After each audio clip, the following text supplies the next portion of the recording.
Imagina un libro que nadie puede leer. No porque esté en un idioma muerto, ni porque sus letras hayan sido deliberadamente ofuscadas por un código complejo, sino porque no se parece a ningún lenguaje jamás creado por el ser humano. ¿Tiene palabras? Sí. Tiene estructura aparente, secuencias repetitivas, párrafos, ilustraciones meticulosas, incluso signos de puntuación rudimentarios. Pero a pesar de todo eso, después de más de un siglo de análisis exhaustivos por parte de los mejores lingüistas del mundo, criptógrafos de élite, matemáticos teóricos, agencias de inteligencia como la NSA, e incluso las inteligencias artificiales más avanzadas de nuestro tiempo, nadie ha logrado descifrarlo.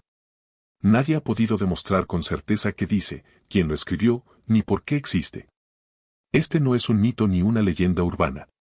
Es un objeto físico, tangible, real. Está guardado bajo estrictas medidas de seguridad en la Biblioteca Beinecke de libros raros y manuscritos de la Universidad de Yale, en Estados Unidos. Tiene 240 páginas hechas de pergamino de becerro, un material caro y duradero utilizado en la Europa medieval. Sus tintas son auténticas, sus ilustraciones pintadas a mano con acuarelas naturales. Y gracias a pruebas de datación por carbono, 14 realizadas en 2009, sabemos con alta certeza que fue producido entre los años 1404 y 1438. Es decir, en pleno siglo XV, en el corazón de la Edad Media tardía, décadas antes de que Gutenberg imprimiera su primera Biblia. Se llama el Códice Voynich, o simplemente el Código Voynich, en honor a Wilfrid Voynich, el librero polaco que lo descubrió en 1912 en un monasterio jesuita cerca de Roma. Desde entonces, ha obsesionado a generaciones enteras de investigadores, soñadores, científicos y conspiradores. Pero su verdadero misterio no radica en su antigüedad, ni en su rareza visual, sino en una contradicción fundamental: se comporta como un texto con sentido, pero no comunica nada que podamos entender. Sus palabras siguen patrones estadísticos similares a los de lenguajes humanos reales, como el inglés o el latín, pero carecen de significado discernible. Sus plantas no existen en la naturaleza. Sus constelaciones no coinciden con el cielo conocido. Sus figuras femeninas flotan en extrañas tuberías llenas de líquido, como si participaran en un ritual cuyo propósito se nos escapa por completo. Y es ahí donde surge la pregunta más inquietante, la que trasciende la mera curiosidad histórica: ¿qué pasa cuando la realidad contiene algo que nuestra mente no puede procesar? ¿Qué hacemos cuando nos enfrentamos a un objeto que desafía todas nuestras categorías, que se resiste a ser clasificado, descifrado o incluso ignorado? El Códice Voynich no es solo un libro ilegible, es un espejo de los límites del conocimiento humano. Es una paradoja encuadernada en pergamino. Hoy, en Paradoja Alfa, no vamos a darte una respuesta definitiva. No te diremos que fue escrito por extraterrestres, ni que es una broma de alquimistas, ni que contiene los secretos de la inmortalidad. Lo que sí haremos es explorar por qué esta paradoja sigue viva después de 600 años, por qué sigue atrayendo mentes brillantes como un imán intelectual, y que revela sobre nosotros mismos. Sobre nuestra obsesión por sentido encontrar, sobre nuestra fe en el lenguaje como herramienta universal. Y sobre la posibilidad de que existan formas de información que simplemente no están hechas para ser comprendidas por la mente humana tal como la conocemos. Porque quizás, solo quizás, el verdadero mensaje del Códice Voynich no está en sus símbolos, sino en el silencio que deja en quienes intentan leerlo. Imagina un libro que no debería existir. Un objeto tangible, de piel y tinta, que desafía todo lo que creemos saber sobre la comunicación humana. No es una leyenda, no es un mito urbano, no es un producto de la ficción moderna. Es real. Está encuadernado en pergamino, con letras que parecen escritas por una mano hábil, pero cuyo significado se desvanece ante cualquier intento de descifrarlo. Este libro, este manuscrito, fue encontrado en 1912 por un hombre llamado Wilfrid Voynich, un librero polaco de origen judío, que recorría Europa en busca de tesoros ocultos entre los estantes polvorientos de antiguos monasterios. Fue en un convento italiano donde lo descubrió, envuelto en el silencio de siglos, como si hubiera estado esperando a ser hallado. Lo adquirido por una suma que nunca reveló, quizás porque su valor no era monetario, sino simbólico, místico, casi profético. En aquel momento, Voynich creyó haber dado con una obra maestra atribuida a Roger Bacon, el célebre fraile franciscano del siglo XIII, conocido por sus estudios sobre alquimia y ciencia experimental. La idea de que un pensador tan avanzado para su época pudiera haber creado un cifrado de texto, tal vez para proteger secretos peligrosos o revolucionarios, le pareció plausible. Pero cuando mostró el manuscrito al mundo, cuando lo exhibió ante académicos, lingüistas, criptógrafos y curiosos, nadie pudo dar sentido a sus páginas. Nadie pudo leerlo. Ni siquiera reconocerlo como parte de algún idioma conocido.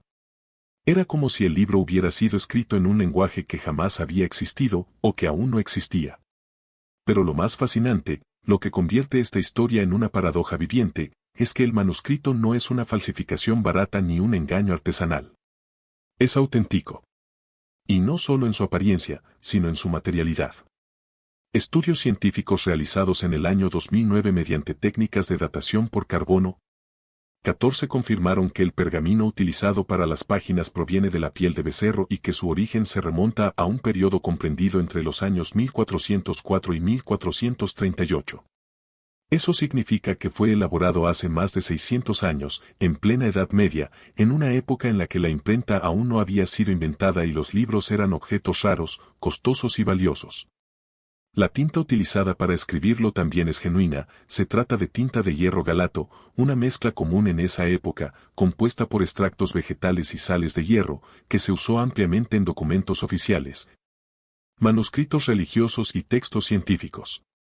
Todo esto indica que el libro no fue creado con fines de burla o engaño, sino con la intención de durar, de ser tomado en serio, de ser considerado un documento importante. Las ilustraciones que acompañan el texto están pintadas en acuarela, con colores vibrantes y detalles meticulosos. Se ven plantas exóticas, algunas con flores y hojas de formas imposibles, otras con raíces retorcidas y frutos que no parecen pertenecer a ninguna especie botánica conocida. Hay figuras humanas, mujeres desnudas bañándose en tuberías o pozos conectados entre sí, como si fueran parte de un sistema hidráulico o ritual. También hay representaciones celestes, constelaciones, planetas, astros que parecen moverse en patrones desconocidos, algunos de ellos coinciden con mapas astronómicos medievales, pero otros completamente inéditos. Como si el autor hubiera observado un cielo diferente, un firmamento alternativo, un universo paralelo. Si uno compara las plantas del manuscrito Voynich con las ilustraciones de herbarios reales de la misma época, como el Herbarius Latinus o el Tractatus de Herbis, se descubre algo inquietante: no hay correspondencia. Ninguna de las especies dibujadas en el Voynich puede ser identificada con certeza.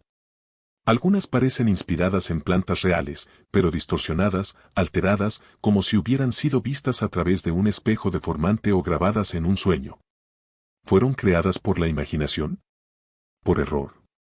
¿O por una mente que percibía el mundo de manera radicalmente distinta? Y aquí surge la primera paradoja, la que define toda la historia del manuscrito: si es un fraude, ¿por qué usar materiales tan caros, tan auténticos, tan cuidadosamente seleccionados?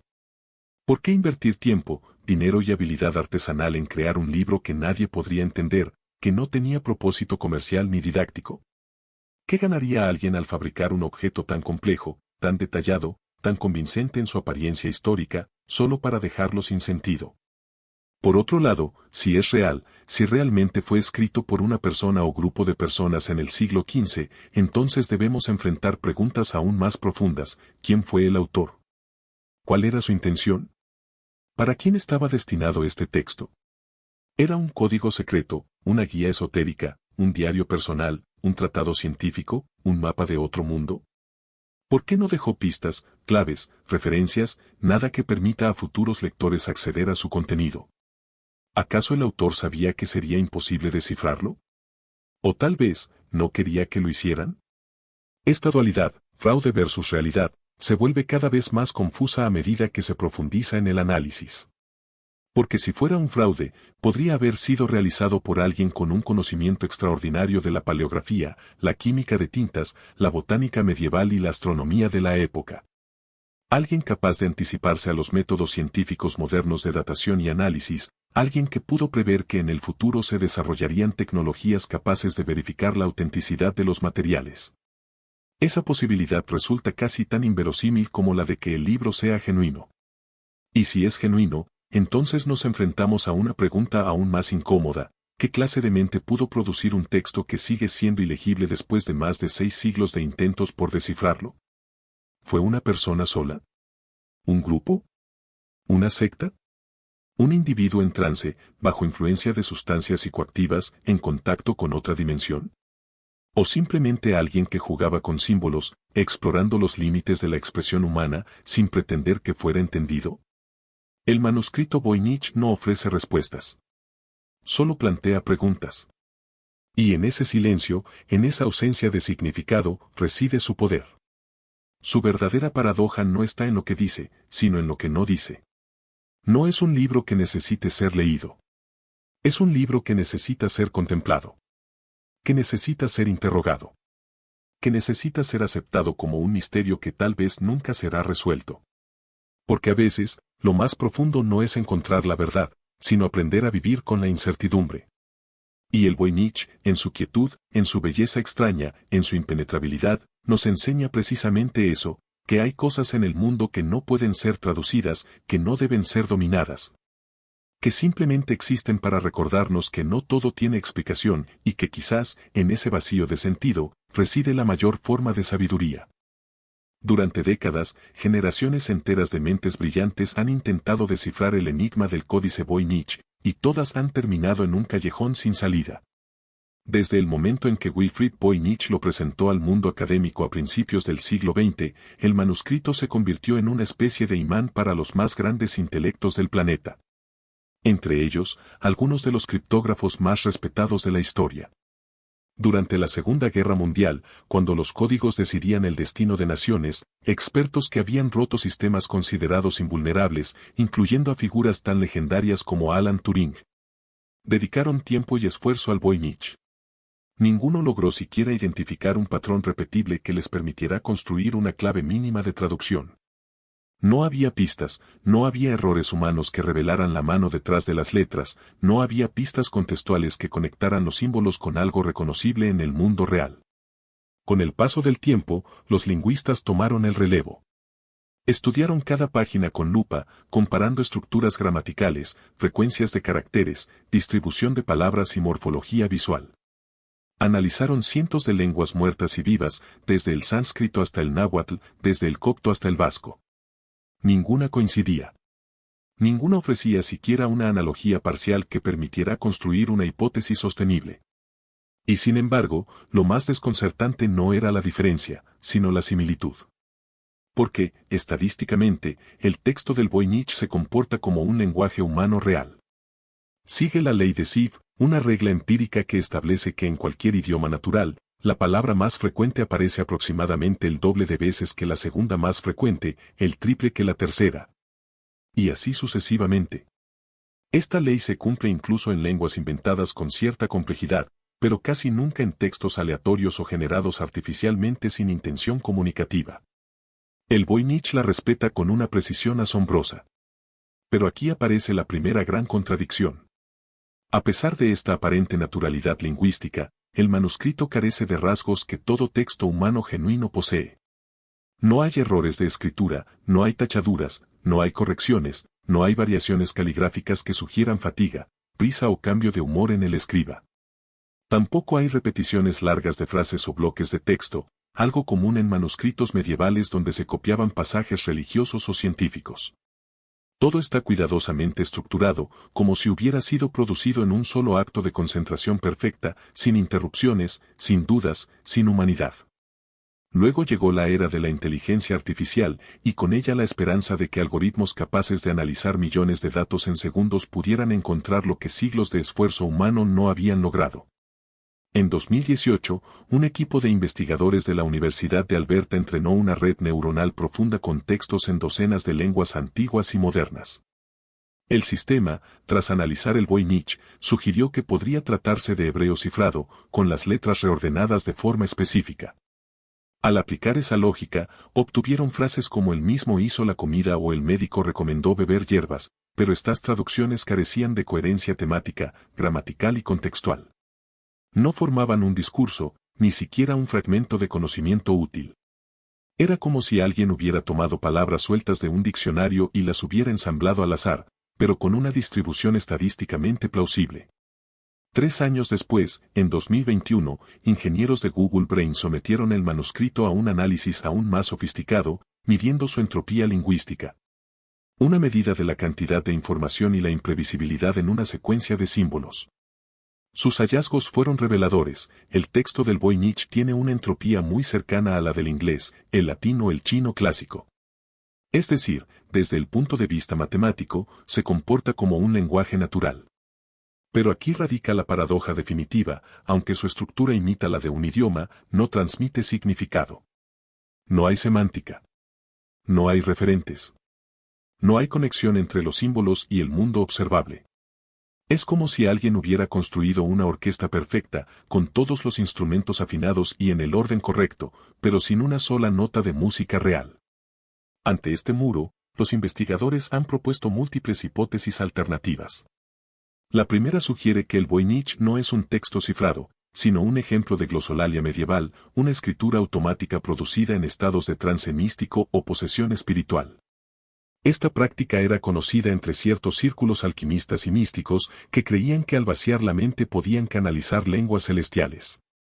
Pero si eso fuera cierto, ¿por qué el manuscrito muestra una estructura tan rigurosa, con secciones claramente delimitadas, botánica, astronómica, biológica, farmacéutica y una gramática interna coherente?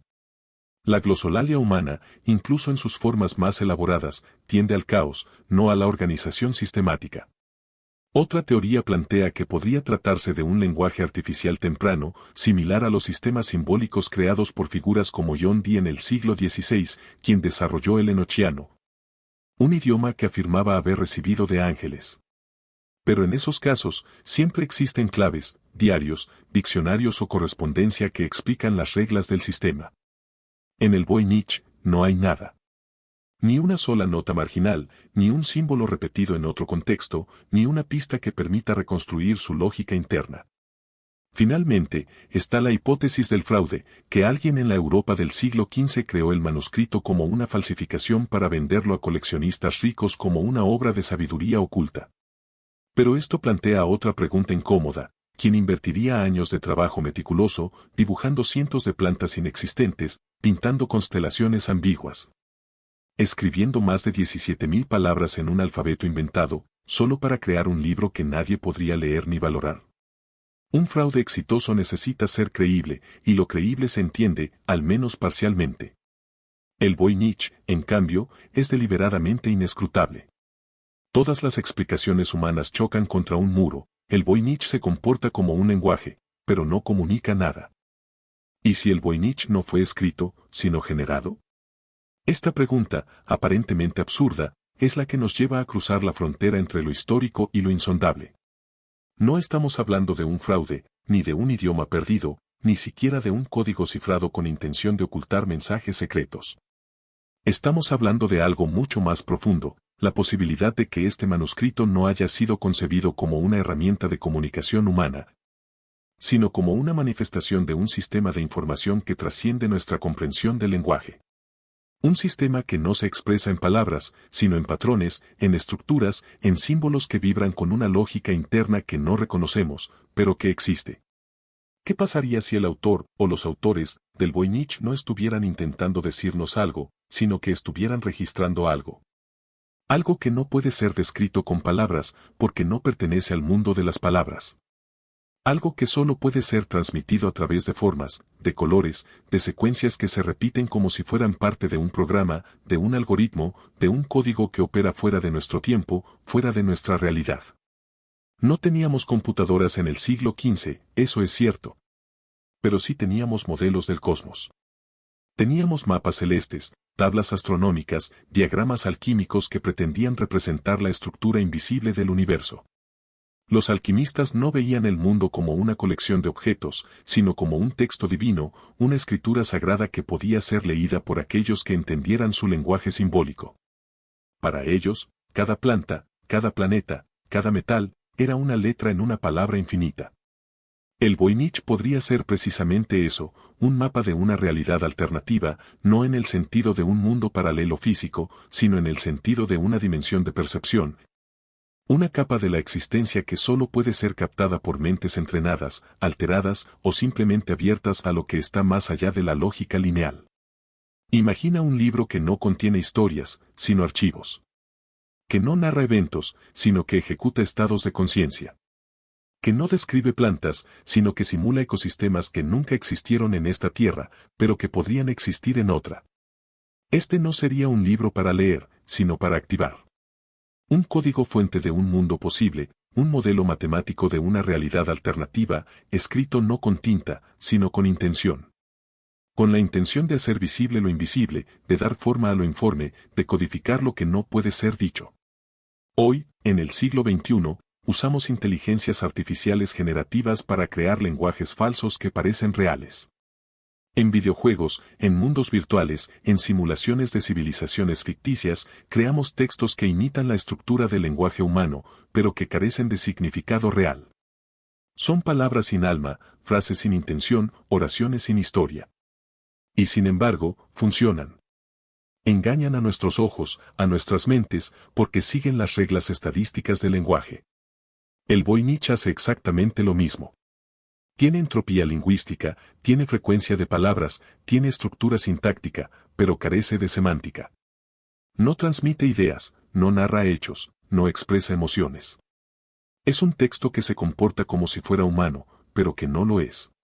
Podría ser, entonces, una protosimulación, un intento temprano, rudimentario, casi instintivo, de codificar lo incognoscible. Un intento de atrapar en pergaminos lo que no puede ser atrapado, la experiencia de lo trascendente, lo místico, lo inefable. O quizás, algo aún más perturbador, una interferencia. Una señal. Un fragmento de otra capa de realidad que se coló en nuestro mundo, en nuestro tiempo, y que fue registrado por alguien que no entendió lo que estaba viendo, pero que sintió la necesidad de dejar constancia. No digo que sea extraterrestre. No digo que venga de otro planeta. Pero sí pregunto, ¿qué si el autor del Voynich tuvo acceso a un sistema de información que no era humano? No por magia, no por demonios, no por dioses. Sino por algo mucho más cercano, y a la vez más extraño, la mente humana misma. Porque sabemos, hoy, gracias a la neurociencia, a la psicología, a la etnobotánica, que bajo ciertas condiciones, ayahuasca, meditación profunda, ayuno extremo, rituales de iniciación, el cerebro humano puede generar experiencias que desafían toda lógica. Visiones geométricas, formas flotantes, símbolos que se mueven, paisajes que cambian, sonidos que no tienen origen. Y lo más fascinante, muchas de estas visiones, reportadas por personas en todo el mundo, a lo largo de la historia, tienen una característica común, se parecen increíblemente a las ilustraciones del Voynich. Plantas con flores que no existen, cuerpos humanos envueltos en líquidos, tuberías que conectan estrellas, círculos dentro de círculos, espirales que se pierden en el infinito. ¿Es coincidencia? ¿O es que el Voynich no es un libro de recetas, ni de astrología, ni de medicina, sino un registro de una experiencia no dual? Una experiencia en la que el observador y lo observado se funden, en la que el lenguaje se disuelve y solo quedan formas, colores, vibraciones. Un registro traducido en símbolos, no porque quien lo escribió quisiera comunicarse con nosotros, sino porque necesitaba dejar una huella de lo que vio, aunque nadie pudiera entenderla. Porque algunas cosas no están hechas para ser comprendidas. Solo para ser sentidas. Para recordarnos que hay realidades que no caben en palabras. Que hay verdades que no pueden ser dichas. Que hay paradojas que no se resuelven, se viven. Y el Voynich, tal vez, no es un enigma que debamos resolver. Tal vez es un espejo. Un espejo que nos muestra lo que somos cuando dejamos de buscar respuestas y empezamos a mirar con los ojos cerrados. El código Voynich no es un enigma que falta resolver. Es un espejo. Nos muestra los límites de nuestra lógica, de nuestro lenguaje, de nuestra necesidad compulsiva de ordenar lo caótico, de nombrar lo innombrable, de encerrar en palabras aquello que, por su propia naturaleza, se niega a ser comprendido. Durante siglos, hemos intentado forzarlo dentro de nuestras categorías, fraude, código secreto, lengua perdida, delirio místico. Pero ninguna de esas etiquetas logra contenerlo. Porque el Voynich no responde a las reglas que nosotros imponemos al mundo. Se niega a ser domesticado. Y en ese rechazo, nos confronta con una verdad incómoda, no todo lo que existe tiene por qué tener sentido para nosotros. Tal vez no fue escrito para ser leído. Tal vez nunca tuvo la intención de comunicar algo en el sentido convencional. Quizás fue concebido como un objeto ritual, un mapa de visiones, un diario de sueños lúcidos, o incluso un experimento cognitivo adelantado a su tiempo. Algunos sugieren que su autor, quienquiera que haya sido, estaba en contacto con estados alterados de conciencia, con realidades paralelas, o con formas de percepción que trascienden los sentidos ordinarios. Las ilustraciones de plantas imposibles, de estrellas sin constelación, de figuras femeninas flotando en redes de tubos llenos de líquido cósmico, no son errores. Son pistas.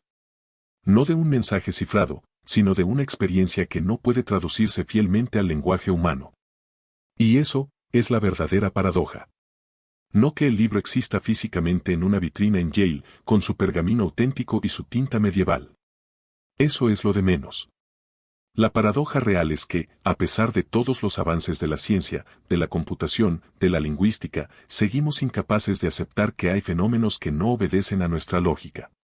Nos aferramos a la idea de que todo debe tener una explicación, una causa, un autor, un propósito. Pero ¿y si no es así?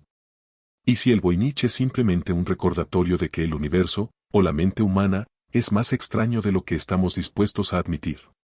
No es que el libro sea incomprensible porque sea demasiado complejo. Es incomprensible porque opera en una dimensión distinta a la nuestra. Como intentar explicar el color a alguien que solo ha conocido la oscuridad. No es un fallo del observador, ni del objeto. Es una brecha ontológica. Una grieta en la ilusión de que todo puede ser conocido. Y sin embargo, seguimos buscando. Con algoritmos, con teorías, con esperanza. Porque en el fondo, no queremos descifrar el Voynich. Queremos que nos diga que no estamos solos en nuestra búsqueda del significado. Queremos que confirme que el universo es inteligible. Pero tal vez su silencio es su mensaje más claro, que el misterio no es un problema por resolver, sino un espacio por habitar. ¿Tú qué crees? Es un lenguaje perdido, enterrado bajo siglos de olvido, esperando a que alguien reconozca sus raíces en una tribu olvidada o en un dialecto secreto de alquimistas. ¿Es un experimento fallido, el capricho de un erudito solitario que jugó con símbolos hasta crear un laberinto sin salida? ¿O es algo más profundo, un mensaje no de otro lugar, sino de otra forma de ser? Una transmisión de una mente que, por un instante, vio más allá del velo de la realidad ordinaria y trató, imposiblemente, de dejar constancia de ello? Déjame tu teoría en los comentarios. Pero recuerda, en Paradoja Alfa, no buscamos respuestas fáciles. No nos interesa cerrar el misterio con una etiqueta cómoda.